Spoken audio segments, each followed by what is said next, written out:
man. I do what I do. We have high-profile black men like Sean Combs who are facing serious allegations when we often see just how quick the world is to engage in what I call a public lynching. Even when our own community, black men are often vilified without full knowledge of the facts. Instead of waiting for justice and the court system to take its course, we see people rushing to judgment, um, eating into the narrative that our men are guilty before being proven innocent. And let's be clear, this isn't about defending wrongdoing. If anyone is guilty of any crime, they should face justice. But as a black man, we can't allow ourselves to be complicit in tearing each other down, not before the facts are fully emerged. And in cases like this, even our own people can be quick to condemn and without even understanding the deeper complexities or wanting the truth. So I, Dennis Spurling, will not stand by and participate in this public lynching. My advocacy is grounded in fairness, justice, and truth. See, I believe that black men deserve the same presumption of innocence as anyone else, and I will continue to stand up for our right to fair treatment, not just in the court of law, but also in the court of public opinion. See, we owe ourselves that, and we owe that to each other, and to be more than just spectators of our own downfall. So let's seek justice, not vengeance. Now, let's face the truth. This is why I'm seen as the bad guy. Somebody type bad guy in the chat room. Shout out to my man TIQS. This is why Uncle D is perceived as the bad guy. This is why they call me the Blizzard King, because I am cold with it. You see? But to all of you black men out there, I'm here to tell you, go ahead and embrace it. In this society, you're already the bad guy, no matter what you do. So you might as well own it and reap the benefits that come with it. See all these super chats? Shout out to my man Jamal Smith. They love the bad guy. They love the bad guy because the bad guy speaks the truth. Shout out to Jamal Smith. Love, respect, and support from the DMV. Let's face the truth. This is why I'm seen for who I am. And here's the thing. Look at how quick people will publicly lynch a black man like Sean Combs. The moment these allegations surface, there's no presumption of innocence for us, even our own community, quick to tear us down.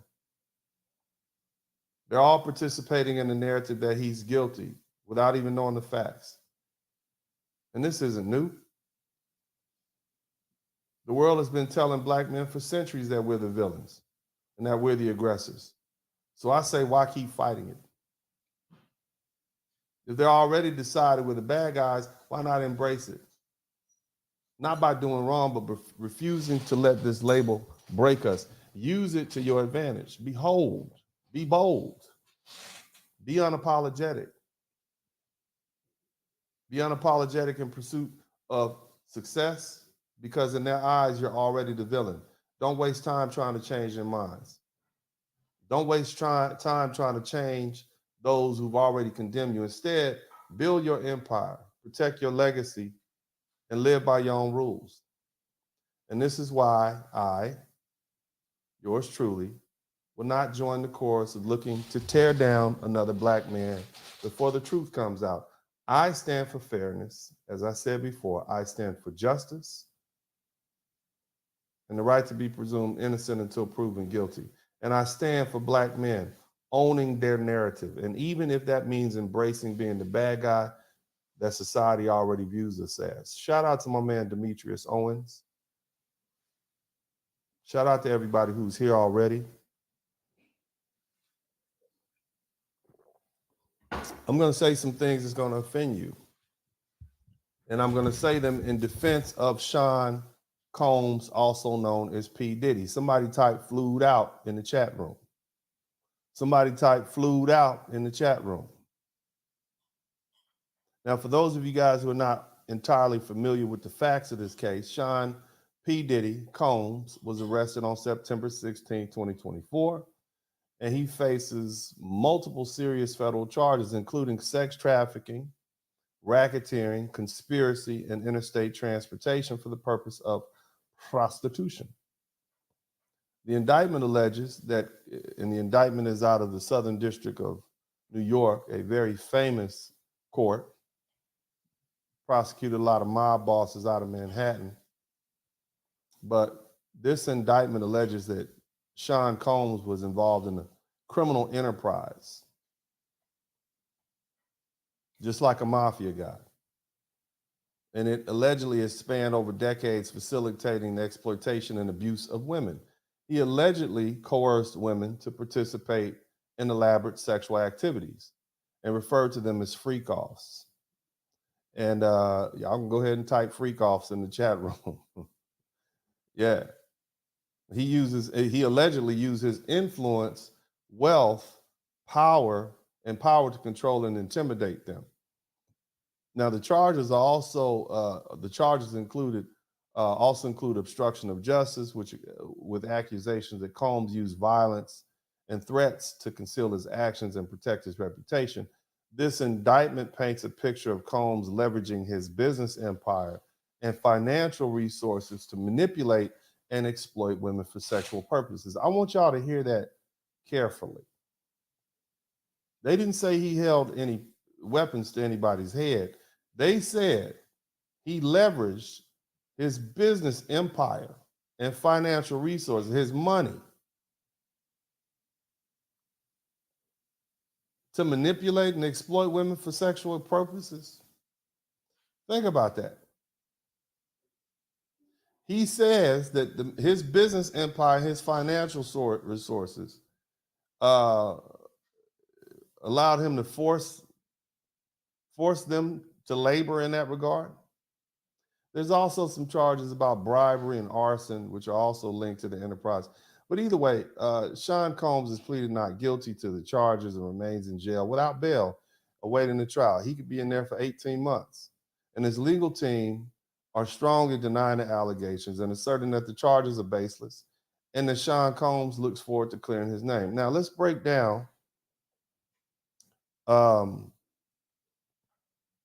each one of the charges and assess whether,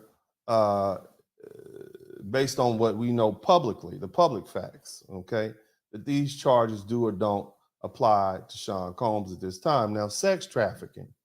The legal definition of sex trafficking as far as federal law is basically a federal law on sex trafficking. It prohibits recruiting, harboring, transporting, or obtaining a person for a commercial sex act, and that's basically paid sex, prostitution, through force, fraud, or coercion. Okay? Force, fraud, or coercion. I think we understand force. I think we understand fraud. Coercion. Shout out to my man Demetrius Owens. All right. Consent is irrelevant if these elements are proven. Now, what are the elements? Under federal law, sex trafficking involves the recruitment, harboring, transportation, provision, or obtaining a person for commercial sex, a sex act. And crucially, it must be shown that force, fraud, or coercion was used, or that the person involved was under the age of 18. Now, I don't think there's any allegations of anybody being under 18 based on the public information. But so we're going to be talking about force, fraud, and coercion. Okay. Now, based on the allegations, the charge of sex trafficking appears to be grounded in accusations that Combs used coercion to force. Think about that. How can you use coercion to force somebody to do something? Either you forcing them to do it or you coercing them to do it. Okay? Nevertheless, it seems as though they use coercion to force women to have sexual acts, not necessarily with him, but with other male prostitutes. Okay? This was the whole gist of the freak off. Basically, it seems like a lot of voyeurism. I don't know who participated in what, don't know all the gory facts, but the bottom line is the reports claim that Combs used threats of violence, financial dependency. Listen to that. Financial dependency and manipulation to control these women and force them to engage in sexual activity. But what about the men? Were the men forced? Those male prostitutes, were they forced to? I'm just asking. Okay? Because we are all about protecting womanhood, right? Because they're the poor innocent victims.